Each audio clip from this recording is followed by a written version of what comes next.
want to read you just a little story really quick out of Think and Grow Rich by Napoleon Hill. Now, this story is called What I Would Do If I Had $1 Million. This story proves the truth of that old saying, where there's a will, there's a way. It was told to me by that beloved educator and clergyman, the late Frank W. Gonzalez, who began his preaching career in the Stockyards region of Chicago. While Dr. Gonzalez was going through college, he observed many defects in our educational system, defects which he believed he could correct if he were the head of a college. He made up his mind to organize a new college in which he could carry out his ideas without being handicapped by orthodox methods of education. He needed $1 million to put the project across. Now, where was he to lay his hands on so large of a sum of money? That was the question that absorbed most of this ambitious young preacher's thought. But he couldn't seem to make any progress. Every night, he took the thought to bed with him. He got up with it in the morning. He took it with him everywhere he went. He turned it over and over in his mind until it became a consuming obsession with him. Being a philosopher as well as a preacher, Dr. Gonzalez recognized, as do all who succeed in life, that definiteness of purpose is the starting point from which one must begin. He recognized too that definiteness of purpose takes an animation, life and power when backed by a burning desire to translate that purpose into its material equivalent. He knew all these great truths, yet he did not know where or how to lay his hands on $1 million. The natural procedure would have been to give up and quit by saying, well, my idea is a good one, but I cannot do anything with it because I never can procure the necessary $1 million. That is exactly what the majority of people would have said, but it was not what Dr. Gonzalez would said. What he said and what he did are so important that I now introduce him and let him speak for himself. One Saturday afternoon, I sat in my room thinking of ways and means of raising the money to carry out my plans. For nearly 2 years, I had been thinking, but I had not done anything but think. The time had come for action. I made up my mind then and there that I would get the necessary $1 million within a week. How? I was not concerned about that. The main thing of importance was the decision to get the money within a specified time. And I wanted to tell you that the moment I reached a definite decision to get the money within a specified time, a strange feeling of assurance came over me, such as I had never before experienced. Something inside me seemed to say, why didn't you reach that decision a long time ago? The money was waiting for you all the time. Things began to happen in a hurry. Now, did you catch all that? He decided something, he made a decision, and he went for it. Things began to happen in a hurry. I called the newspapers and announced I would preach a sermon the following morning entitled, What I Would Do If I Had $1 Million. I went to work on the sermon immediately, but I must tell you, frankly, the task was not difficult because I had been preparing that sermon for almost 2 years. Long before midnight, I had finished writing the sermon. I went to bed and slept with a feeling of confidence, for I could see myself already in possession of the $1 million. He saw himself already in the possession of it. That's very important to realize. Next morning, I arose early, went into the bathroom, read the sermon, then knelt on my knees and asked that my sermon might come to the attention of someone who would supply the needed money.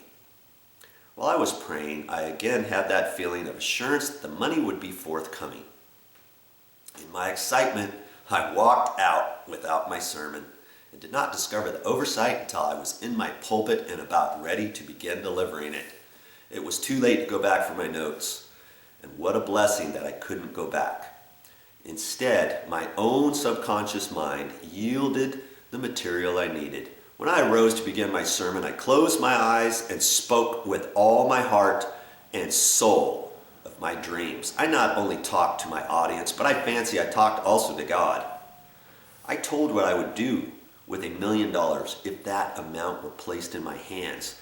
I described the plan I had in mind for organizing a great educational institution where young people would learn to do practical things and at the same time develop their minds. When I had finished and sat down, a man slowly arose from his seat, about 3 rows from the rear, and made his way toward the pulpit. I wondered what he was going to do. He came into the pulpit, extended his hand, and said, "Reverend, I liked your sermon. I believe you can do everything you said you would if you had $1 million. To prove that I believe in you and your sermon, if you will come to my office tomorrow morning, I will give you the $1 million. My name is Philip D. Amore." Young Casales went to Mr. Amore's office and the $1 million was presented to him. With the money, he founded the Armour Institute of Technology, now known as Illinois Institute of Technology. The necessary $1 million came as a result of an idea. Back of the idea was a desire, which young Casales has been nursing in his mind for almost 2 years. Observe this important fact. He got the money within 36 hours after he reached a definite decision in his own mind to get it and decided upon a definite plan for getting it. I want you to start realizing you have things that you can do just like this if you just put your mind to it and have a definite purpose and a desire and a passion to get it done. Just, all of this stuff, when you listen to it, follow and see how it applies to yourself, okay? There was nothing new or unique about young Casales' vague thinking about $1 million and weekly hoping for it. Others before him, in many since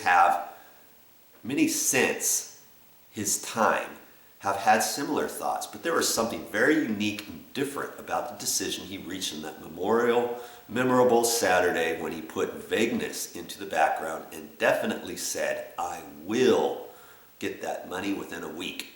Moreover, the principle through which Dr. Casales got his $1 million is still alive. It is available to you. This universal law is as workable today as it was when the young preacher made use of it so successfully. Now, this book is chock full of information like that. How you can be a better person, how you can fulfill your dreams and your desires, how to just get things that you want that will make you happy throughout your life. Think and Grow Rich by Napoleon Hill. You got to get this book.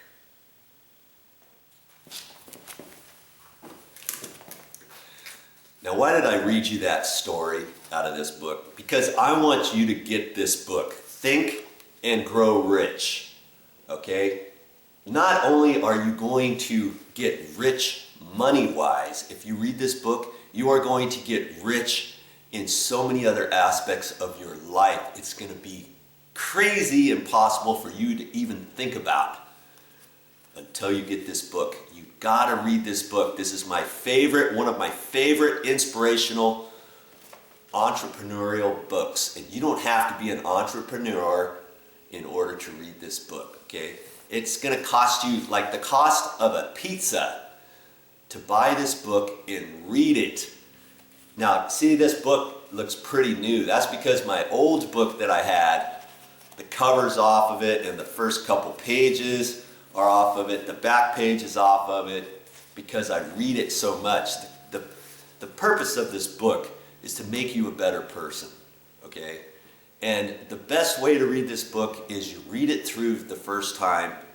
You don't write anything down or anything. Just read it and absorb whatever you can get out of it. The next time you read it, and they say to read a book 3 times, okay? You've got to read this at least 3 times. The first time, just like I explained. The second time, you are then going to start making some notes, earmarking the different pages, write certain things down. The third time, you're gonna start applying this stuff. Write this stuff down and do what it says for you to do. You'll be amazed at what you can get out of this book, okay? Think and Grow Rich, Napoleon Hill. You got to get it.